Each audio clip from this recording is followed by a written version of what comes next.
गांधी मैदान में गांधी के प्रतिमा को पुष्पांजलि करते हुए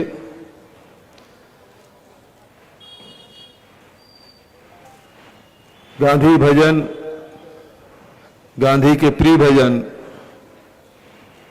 वैष्णव जन तो तेने कहिए जो पीर पराई जाने रे और रघुपति राघव राजा राम के गायन के साथ हम सब बैठे हैं। वो इसलिए बैठे हैं कि इस छत्तीसगढ़ की धरती पर धर्म संसद का आयोजन हुआ।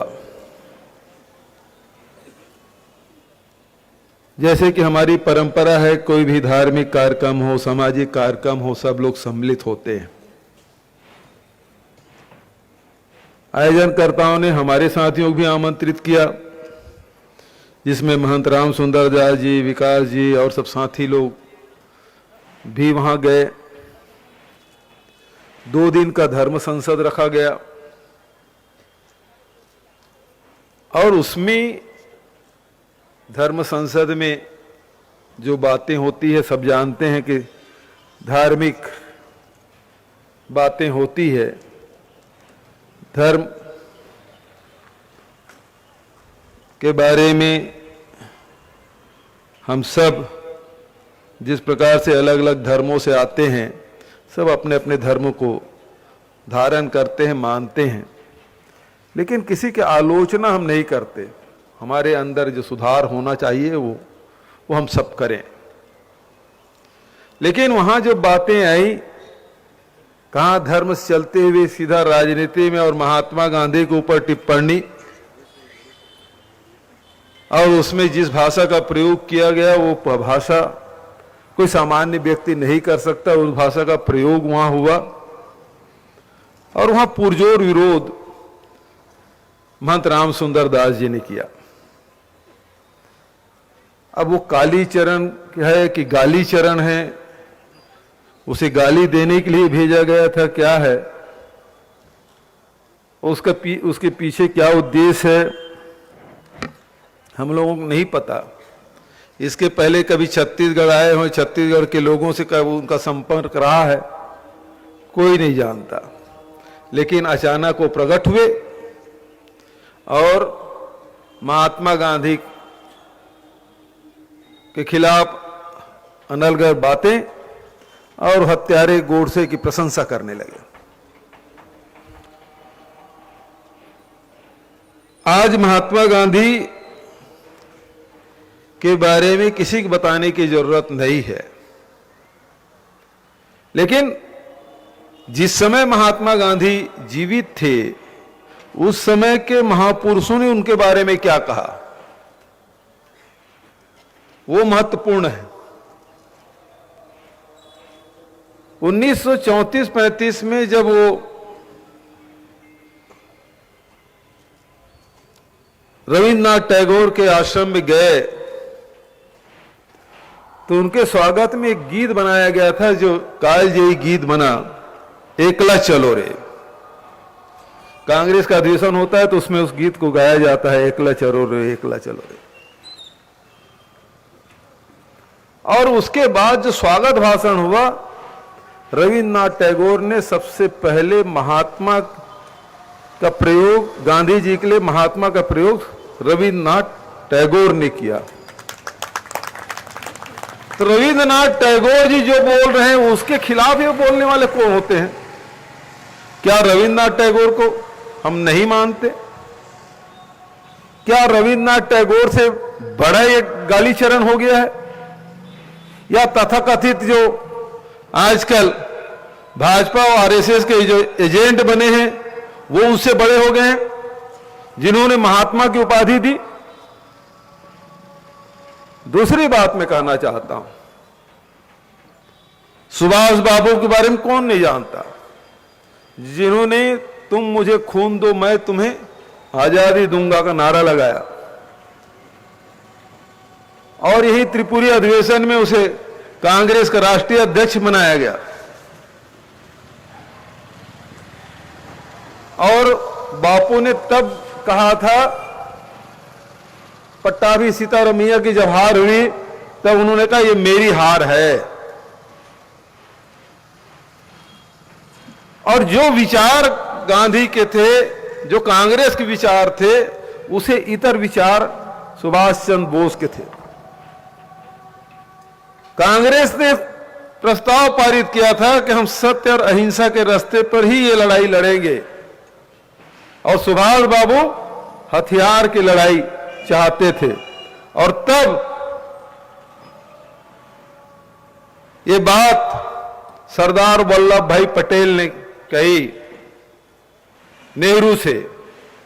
नेहरू जी से कहा कि ऐसे व्यक्ति अध्यक्ष बने हैं जो कांग्रेस के सिद्धांत के विपरीत विचार रखते हैं, और ये बात पहुंचाएगी सुभाष बाबू के पास। सुभाष बाबू ने कहा बिल्कुल ठीक आप कह रहे हैं, और तब उन्होंने वो पद त्यागा था। वैचारिक मतभेद थे, एक अहिंसा का रास्ता, एक हिंसा का रास्ता। सुभाष बाबू जर्मन गए, जापान गए, वहां जाके सेना इकट्ठा की और उसके बाद आक्रमण की, वो लंबी कहानी है, उसमें मैं नहीं जाऊंगा। लेकिन रंगून का जो रेडियो संदेश है उनका 1944 का, इतने मतांतर होने के बाद सत्य और अहिंसा और हिंसा के रास्ते में दो महान व्यक्ति लगे हुए थे। हिंसा का प्रतिनिधित्व, आक्रमण युद्ध का प्रतिनिधित्व सुभाष बाबू कर रहे थे, और अहिंसा का प्रतिनिधित्व महात्मा गांधी और कांग्रेस पार्टी कर रही थी। रंगून के रेडियो संदेश में 1944 में, समझता हूं शायद 1944 ही हुआ, सुभाष बाबू ने उस रेडियो संदेश में father of nation Mahatma Gandhi कहा, राष्ट्रपिता यदि किसी ने कहा तो सुभाष चंद्र बोस ने कहा है। और उसके टूटपुंजिए लोग कहते हैं कि हम फादर ऑफ नेशन मानने से इंकार कर दें। तो होता कौन है? तू सुभाष बाबू भी बड़े हो गए। तुम वैचारिक मतभेद होते हुए भी जो बातें सुभाष बाबू ने कही, वो भी रंगून रेडियो से, उस बात को आप झुठलाना चाहते हैं। तो इसका मतलब आप सुभाष बाबू को आप सहमत नहीं है। और देश के महान विभूतियों के 2 उदाहरण मैंने दिए आपको। तीसरा उदाहरण मैं देना चाहता हूं, जो पूरी दुनिया में महान वैज्ञानिक आइंस्टीन के नाम से जाना जाता है। आइंस्टीन ने क्या कहा? वो भी समकालीन थे, और उन्होंने कहा भविष्य की पीढ़ियां इस बात पर विश्वास करने में मुश्किल होगी, भविष्य के पीढ़ियों को इस बात पर विश्वास करने में मुश्किल होगी कि हाड़ मांस से बना व्यक्ति कोई इस धरती पर आया था। यह आइंस्टीन ने कहा। उसको झुठलाने की कोशिश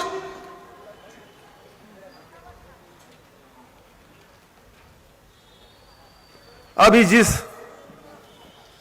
धर्म संसद की बात करते हैं, और आज तक के जितने धर्म संसद हुए, सबसे बड़ा धर्म संसद शिकागो में 1883 में हुआ, जिसमें भारत का प्रतिनिधित्व स्वामी विवेकानंद ने किया। विवेकानंद जी से छत्तीसगढ़ का गहरा नाता, पूरे जीवन 39 साल की उसकी उम्र, सबसे ज्यादा समय कलकत्ता में बिताया, उसके बाद सर्वाधिक समय यदि कहीं बिताया तो हमारे छत्तीसगढ़ के रायपुर में इसी सामने की बिल्डिंग में रह के उन्होंने बिताया। विवेकानंद को विवेकानंद बनाने में छत्तीसगढ़ की माटी का भी योगदान है।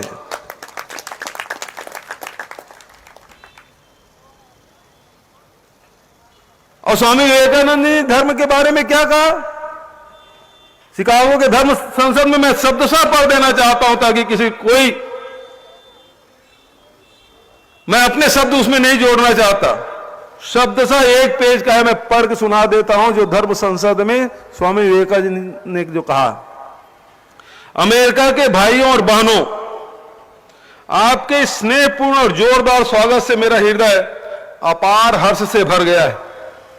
मैं आपको दुनिया के सबसे प्राचीन संत परंपरा की तरफ से धन्यवाद देता हूं।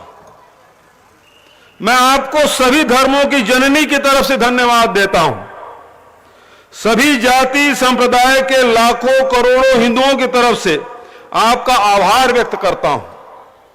मेरा धन्यवाद कुछ उन वक्ताओं को भी जिन्होंने इस मंच से यह कहा कि दुनिया में सहनशीलता का विचार सुदूर पूर्व के देशों में से फैला है। मुझे गर्व है कि मैं ऐसे धर्म से हूं जिसमें दुनिया को सहनशीलता और सार्वभौमिक स्वीकृति का पाठ पढ़ाया। हम सिर्फ सार्वभौमिक सहनशीलता में विश्वास नहीं रखते, बल्कि हम विश्व के सभी धर्मों को सत्य के रूप में स्वीकार करते हैं। मुझे गर्व है कि मैं ऐसे देश से हूं जिसने इस धरती के सभी देशों और धर्मों के परेशान और सताए गए लोगों को शरण दी। मुझे यह बताते हुए गर्व हो रहा है कि हमने अपने हृदय में उन इजरायलियों के पवित्र स्मृतियां संजो कर रखी है जिनके धर्म स्थलों को रोमन हमलावरों ने तोड़ तोड़ कर खंडहर बना दिया था और तब उन्होंने दक्षिण भारत में शरण ली। मुझे इस बात का भी गर्व है कि मैं ऐसे धर्म से हूं जिसने महान पारसी धर्म के लोगों को शरण दी और अभी भी उन्हें पाल पोस रहा है। भाइयों, मैं आपको एक श्लोक की कुछ पंक्तियां सुनाना चाहूंगा जिसे मैं बचपन से स्मरण किया है और दोहराया है और जो रोज करोड़ों लोगों द्वारा हर दिन दोहराया जाता है। जिस तरह अलग अलग स्रोतों से निकली विभिन्न नदियां अंत में समुद्र में जाकर मिलती है, उसी तरह मनुष्य अपनी इच्छा के अनुरूप अलग अलग मार्ग चुनता है। वे देखने में भले ही सीधे या टेढ़े मेढ़े लगे, पर सभी भगवान तक जाते हैं। वर्तमान सम्मेलन जो आज तक के सबसे पवित्र सभाओं में से है, गीता के बताए गए सिद्धांत का प्रमाण है। जो भी मुझ तक आता है, चाहे वह कैसा भी हो, मैं उस तक पहुंचता हूं। लोग चाहे कोई भी रास्ता चुने, आखिर में मुझ तक ही पहुंचते हैं। सांप्रदायिकताएं, कट्टरताएं और इसके भयानक वंशज हठधर्मिता लंबे समय से पृथ्वी को अनेक शिकंजों में जकड़े हुए हैं। इन्होंने पृथ्वी को हिंसा से भर दिया।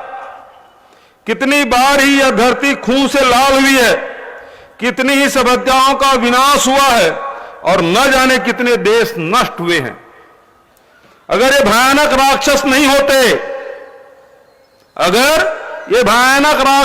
होते, तो आज मानव समाज कहीं उन्नत होता, लेकिन अब तक उनका समय पूरा हो चुका है। मुझे पूरी उम्मीद है कि आज इस सम्मेलन का शंखनाद सभी हठधर्मिताओं, हर तरह के क्लेश, चाहे वे तलवार से हो या कलम से, और सभी मनुष्यों के बीच की दुर्भावनाओं का विनाश करेगा।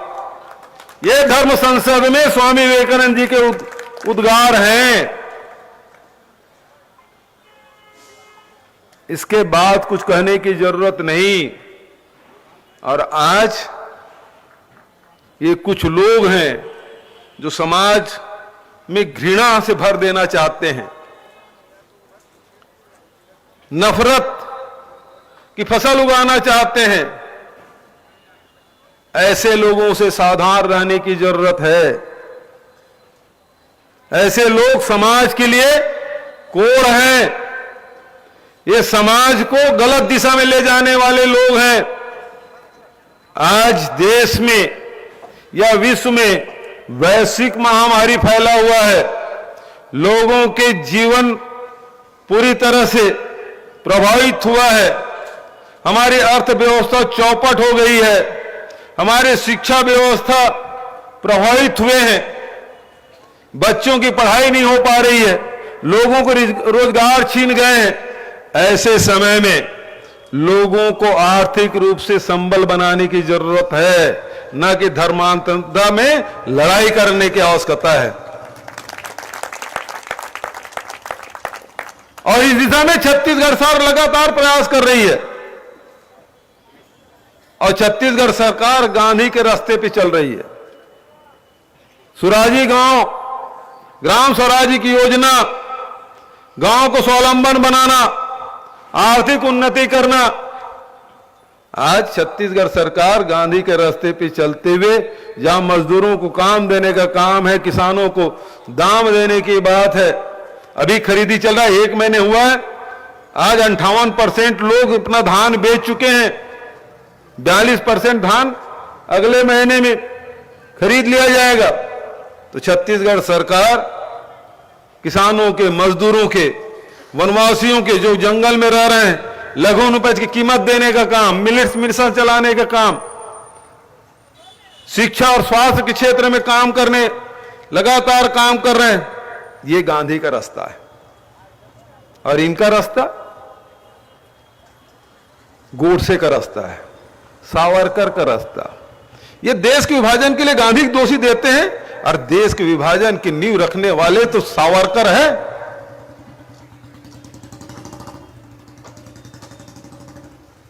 विभाजन के हवा देने वाला व्यक्ति कोई है तो जिन्ना है।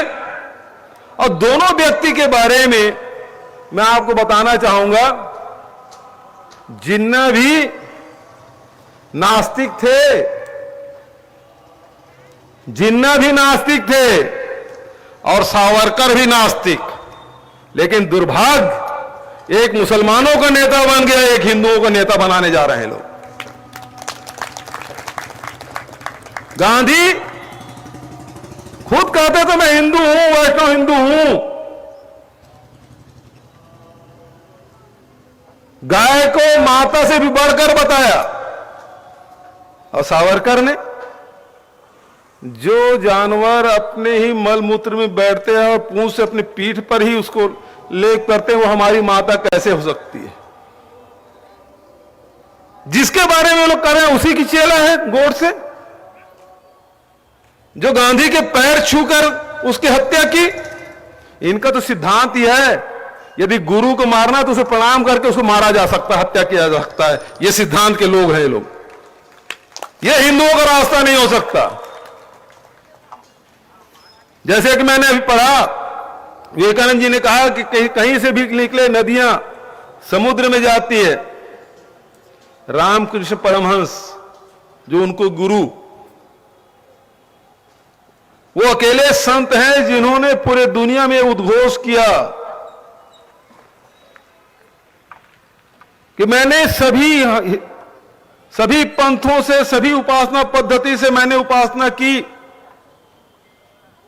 तंत्र विद्या से, अविद्या तंत्र से, सबसे प्रार्थना की। अलग अलग पंथ, हमारे 10 पंथ हैं, उससे भी प्रार्थना उन्होंने की। उनके अलग अलग गुरु हैं, उसके बारे में चर्चा मैं कभी कर सकता हूं। किनसे किनसे उन्होंने दीक्षा ली और उन्होंने उस विधि से उसने उपासना की।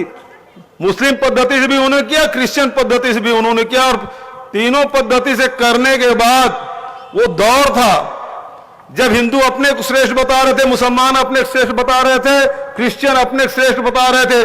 उस दौर में रामकृष्ण परमहंस उद्घोष करते हैं कि आप चाहे किसी विधि से, किसी परंपरा से, किसी रास्ते से, किसी उपासना पद्धति से आप उपासना करिए, उसी एक ईश्वर के पास पहुंचेंगे आप।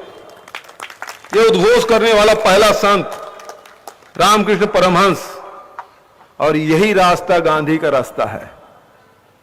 यही हमारे संत परंपरा, प्राचीन परंपरा हिंदुस्तान की, चाहे वैदिक काल हो, उपनिवेश काल हो, चाहे बौद्ध और महावीर का काल हो, चाहे शंकराचार्य के काल हो, चाहे निम्बकाचार्य के काल हो, न माधवाचार्य की बात हो, चाहे वो गुरु नानक देव, कबीर, तुलसी, सूर के काल की बात हो, चाहे वो गुरु घासीदास की बात हो, सारे संतों ने एक बात कही, सत्य ही ईश्वर है। सत्य के रास्ते में चलने की बात उन्होंने कही। क्योंकि हम सब कण कण में भगवान देखते हैं, कण कण में ईश्वर है। जब कण कण में ईश्वर व्याप्त है तो उससे अछूता कौन है? हम सब तो उसी ईश्वर के संतान हैं। फिर हम में भेद कैसा? और ये लोग, ये हमारे भारत की परंपरा, भारतीय परंपरा, ऋषि परंपरा, संत परंपरा, जिसका प्रतिनिधित्व महात्मा गांधी और जिस रास्ते पे चलने वाली कोई पार्टी है तो कांग्रेस पार्टी। और ये लोग आजादी की लड़ाई में कभी भाग नहीं लिए, ये कभी समाज सुधार नहीं किए। बता दे कोई समाज सुधार का कोई काम किया हो आरएसएस या उनके अनुषंगिक संगठन। गांधी जब रायपुर आए थे तो उन्होंने कहा पंडित सुंदरलाल शर्मा मेरे गुरु। क्यों?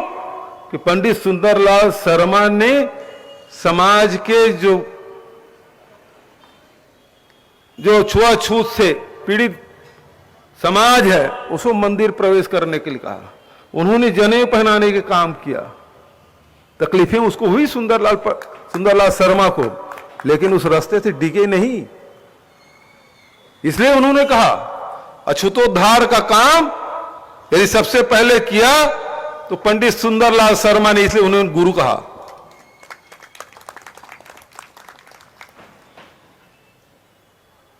तो उन्होंने समाज सुधार के बाद, अछूतोद्धार की बात, नारी उत्थान की बात, नारी शिक्षा देने के बाद, नई तालीम बुनियादी शिक्षा गांधी जी ने शुरुआत की।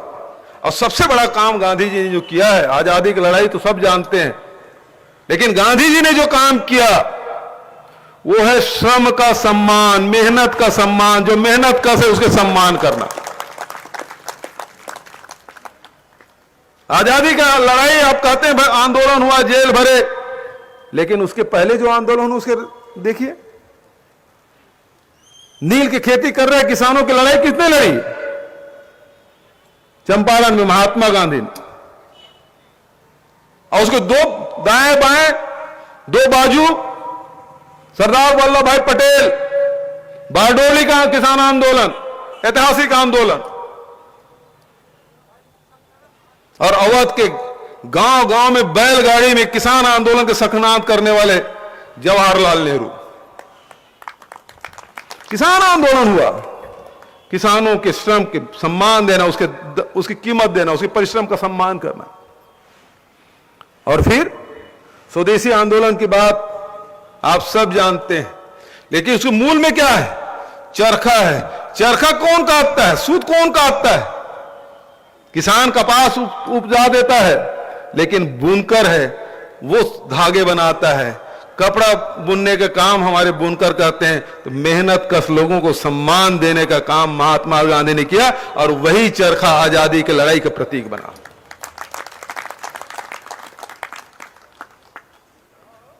श्रम का सम्मान का एक और उदाहरण, उन्होंने भेद नहीं किया।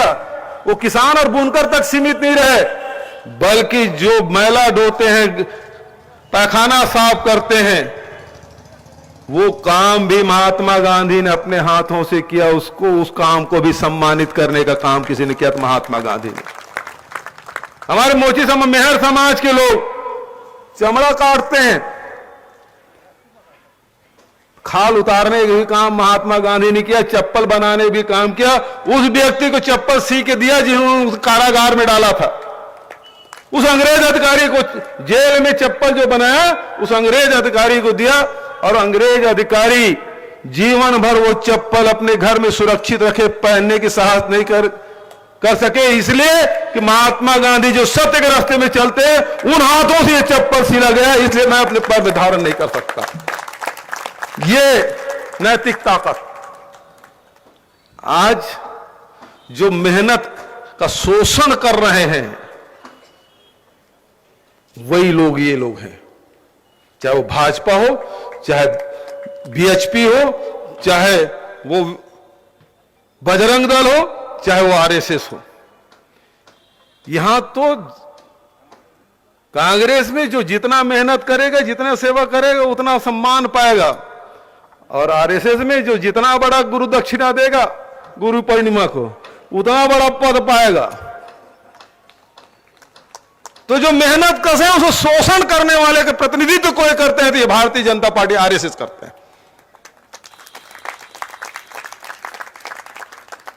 इसीलिए राहुल गांधी जी ने हिंदू और हिंदुत्ववादी की जो बात कही वो यही लाइन है कि श्रम का सम्मान महात्मा गांधी ने, जवाहरलाल नेहरू ने, सरदार पटेल ने, इंदिरा गांधी ने क्या क्या किया? हरित क्रांति का आह्वान किया पूरे देश के किसानों ने।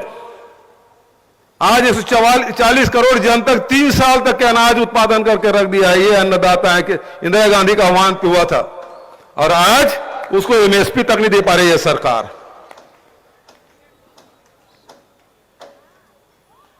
वो हमको हिंदू धर्म सिखाएगा जी। ये कौन कालीचरण के वो हिंदू धर्म कहां प्रतिनिधि बन गया? कौन बनाया उसको? गालीचरण को?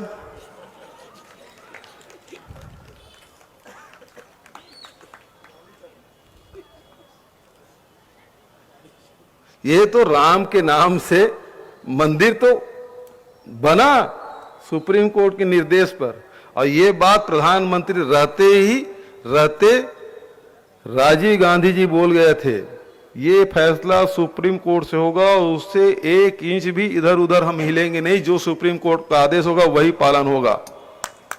प्रधानमंत्री रहते उन्होंने कहा था, और वही बात सच साबित हुई। सुप्रीम कोर्ट के आदेश पे बना। लेकिन इनका तो ये है, मंदिर तो बन रहा है, अच्छी बात है, लेकिन जमीन की सौदाबाजी चल रहा है। राम नाम जपना, पराया माल अपना। बनारस में गया था मैं, परसों और जाऊंगा। काशी विश्वनाथ आप सब जानते हैं, भगवान भोलेनाथ जब तप करके आते थे तो मां अन्नपूर्णा से वो भिक्षा लेते थे और तब वो भोजन ग्रहण करते थे। तो काशी विश्वनाथ में माता अन्नपूर्णा के दर्शन के बिना आपके दर्शन, वो यात्रा आपके पूर्ण नहीं होगी। लेकिन मोदी और योगी सरकार ने उस रास्ता को ही बंद कर दिया है।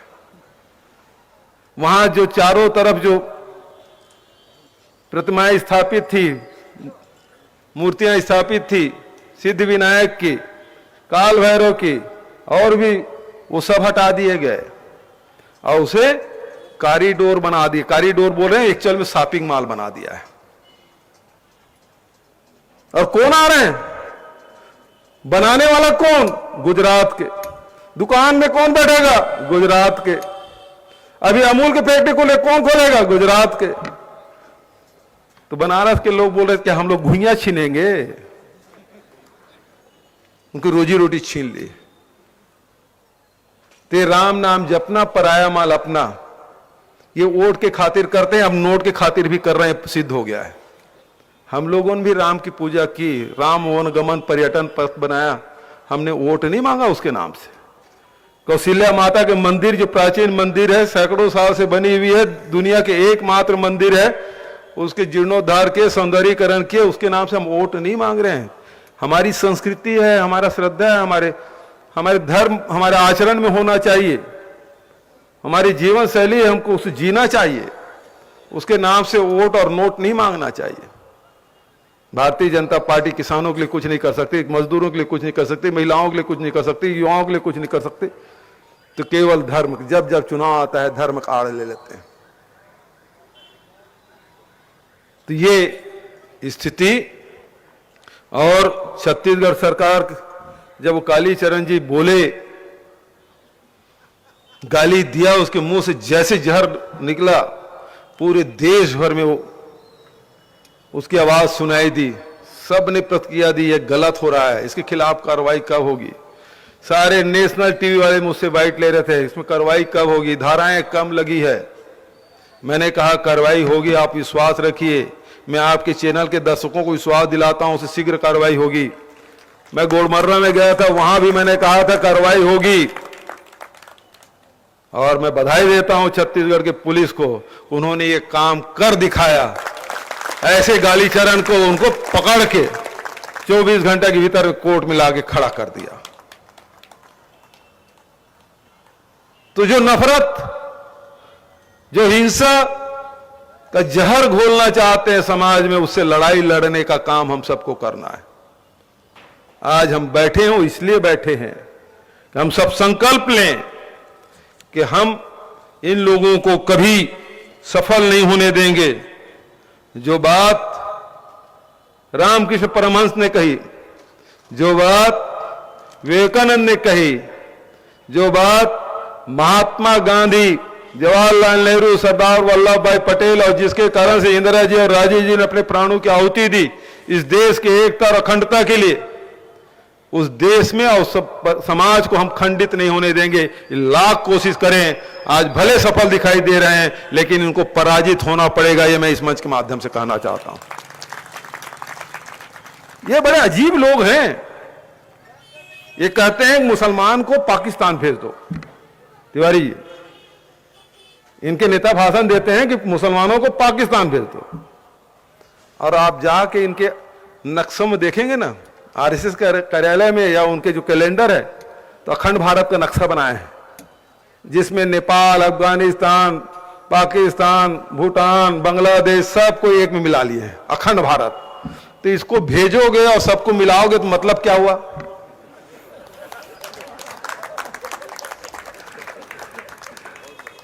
है? इसको भेज दो, अच्छी बात है, भेज दो, और उसके बाद बोलते उसको अखंड भारत में मिला लो। तो क्यों भेज रहे हो भाई? मतलब हम लोग भोले भाले जनता गुमराह करो। तो ऐसे सोच के लोग हैं जिसकी कोई जिम्मेदारी नहीं है, लेकिन हम जिम्मेदार लोग हैं। और इसीलिए मैं कह रहा हूं, प्रत्येक कांग्रेस जनों की जिम्मेदारी है ऐसे व्यक्तियों के मुंह तोड़ जवाब देना है। चाहे चौक हो, चौराहा हो, पान ठेला हो, चाहे दुकान हो, चाहे वो टीवी चैनल की बहस हो, चाहे सार्वजनिक मंच हो, सांप्रदायिकता की जहर घोलने वालों के खिलाफ लड़ाई लड़ना है। हम हिंदू हैं, हमें इस बात का गर्व है, लेकिन जो बात स्वामी विवेकानंद ने कही है उस बात को भी हम ध्यान में रखते हैं, उस रास्ते में भी हम चलने वाले लोग हैं। संत वो थे,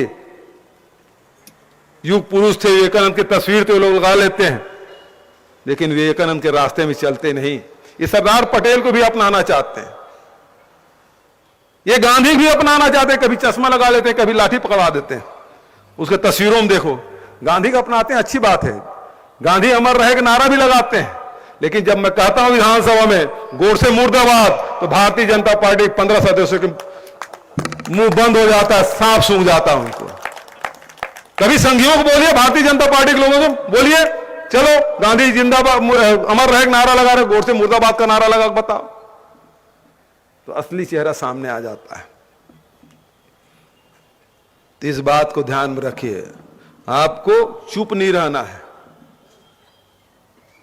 और इस छत्तीसगढ़ से संदेश जो आपने दिया है, इस गाली चरण को गिरफ्तार करके, तो ये संदेश दूर तक जाना चाहिए और स्थायी रूप से जाना चाहिए।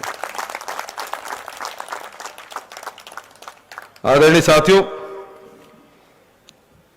आज इस अवसर पर आप सबसे निवेदन करूंगा कि आप अपने स्थान पे खड़ा हों, एक शपथ हम लें।